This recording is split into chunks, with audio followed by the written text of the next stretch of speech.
Hi everyone, it's Jared here.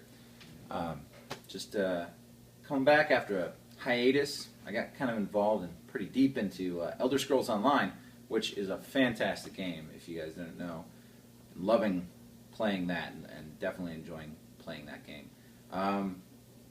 But now I'm back to do some more Warhammer stuff, and I'm going to take a note from a fellow Warhammer fanatic and Tyranid junkie like myself. His name is Cryptek. You can check out his videos right here.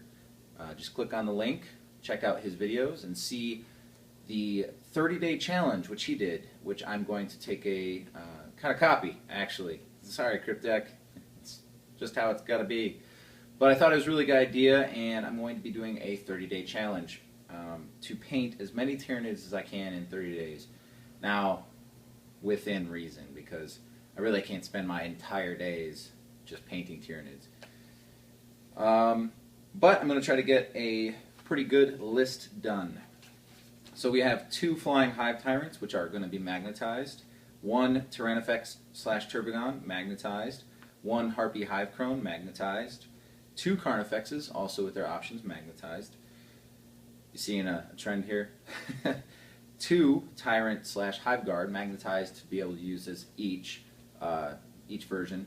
I do have also another one of the 3 that I got out of the box that I made is just a straight Hive Guard. I didn't magnetize him because I'm an idiot, I guess. But whatever, no big deal. We'll make the other 2 as an option. And I have 3 warriors which are mostly magnetized. They just need to be painted up. And I am going to make Shrike Wings for them, which I'll show you guys the layout of everything I want to be working on in just a second. I also have 3 Lictors, a Death Leaper, 3 Venom Thropes, 15 Termagants, 20 Gargoyles, and 20 Hormagaunts. Now, the Termagants, the Gargoyles, and the Hormagaunts, I have a bunch more than just those numbers I spit out. But I figured, you know, let's take it kind of easy. Let's not go too crazy. So here's the overall list. Hopefully you can see that all right. Yeah. And I'll show you guys what I'm working on. Working with, I suppose.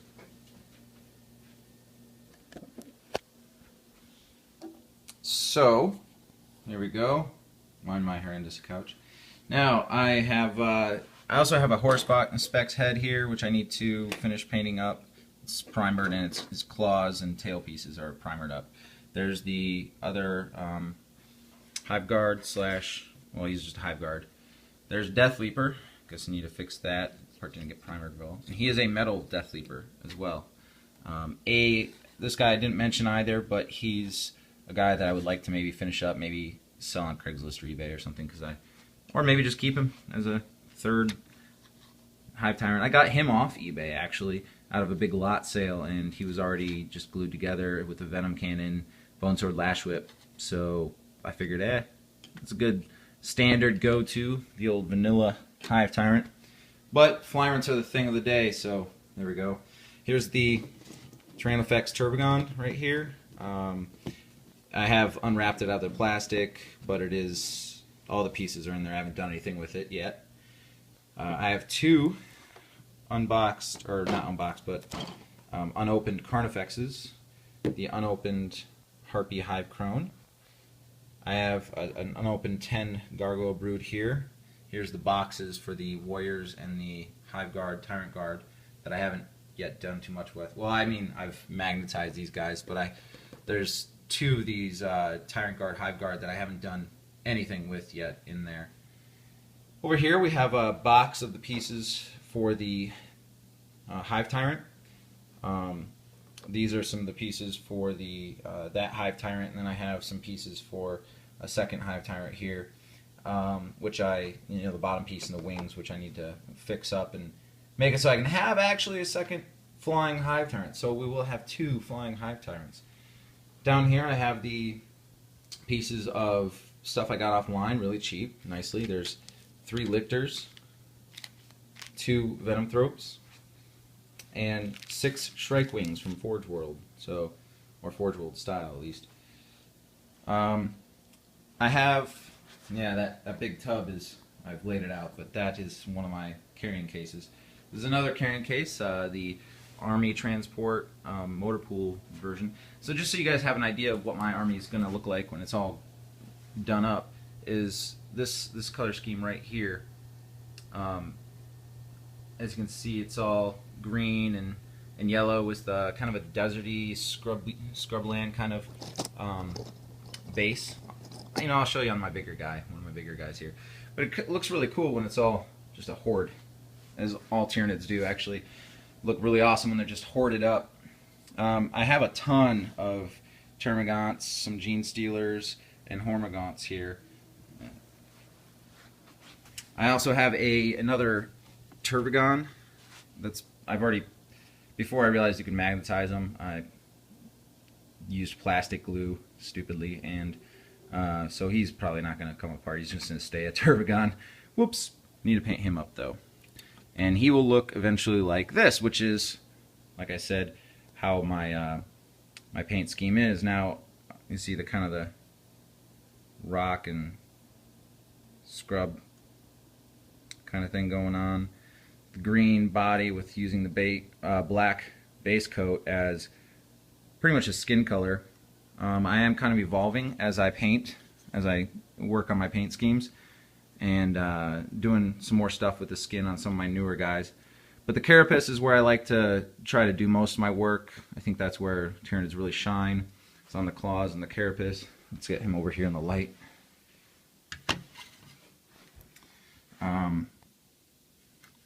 And you can see I got some purple on there. I use the purple on all of my synapse creatures. I feel like in nature, creatures distinguish themselves through color for if they're you know, male or dominant in some way, and all synapse creatures I feel in my army should be distinguished in some such way. So they all have some random dry brushes of purple on the carapace areas, especially on their heads and stuff, which you can see on, I made a Trigon that I use as a Trigon Prime most of the time, and he is done up that way too. Now this guy, I did the tongue and some bits there in the mouth. You can see kind of purpley as well. My friend really liked that, thought that was really cool. Again, my little rock scrubland stuff. I have some other models like my Swarmlord. I want to actually do some cool extra stuff on the base. We'll see if we get to that this month or not. As you can see, again, the purple on the carapace there, and it's kind of like dark green with some slight highlights of green here and there. So that's the basic color scheme of all my army. Black, green with the yellow, and then some purple on the synapse guys. That includes warriors as well. Warriors are going to have the purple on them because they're synapse, because that's fun times. So let's see what else we got in here. We got a couple more Carnifexes, but those guys are not on my list this month. Some warriors. These three warriors right here. Hard to see here in their holes there. Those three are the ones I want to paint up. Here is my metal Venomthrope. Yeah. Guy's gonna be awesome. And then I have a bunch more. Gargoyles in here. About 24 gargoyles in here. So overall, I have like 34. I can field. Once I get 2 more Harpy Hive Crones, I can field the Skyblight Swarm, and then I have some terrain that I just kind of have out that I'm trying to work on, trying to do some neat stuff on. Got some bullet holes in it and all that stuff. We'll see if I can, in my spare time, if I get tired of painting models, I'll work on some more terrain a little bit. So that's pretty much where I'm sitting right now. All the models I want to get done. I just want to share this journey, this 30-day challenge with you. You know, I'm going to put in a little bit of time each day, maybe an hour or two, to getting, you know, Gribbly's done at the very least. Because I have like over 120 Hormagaunts that not all of them need painting, but it's still like, I think 80 of them or so need painting. It's a lot of Hormagaunts to paint. Same with Termagants. I have like, I don't know, 40 of those guys that need painting. And again, 30 gargoyles or so that overall total that need painting. I'm going to try to get through like 20 of each sort of the small guys, and try to get through a bunch of the big guys because, well, they look cool and, you know, they can be centerpieces of the army and all. And I really only need like, you know, 30 of each of the smaller broods. So, yeah, hopefully I can field an entire table of nothing but my painted guys. I'm close to it right now, but I'm not quite there. So that's kind of the goal. Thanks for watching, and stay tuned for the rest of this month of May, my birthday month. I'm going to start tomorrow on my birthday, painting some little guys, just knock them out and get them out of the way, and maybe I'll paint up Deathleaper and see how he does as it's kind of a start to the day and start to the month. Yeah. Thank you very much. Again, my name's Jared, and stay tuned for more of this 30-day painting challenge, modeling challenge.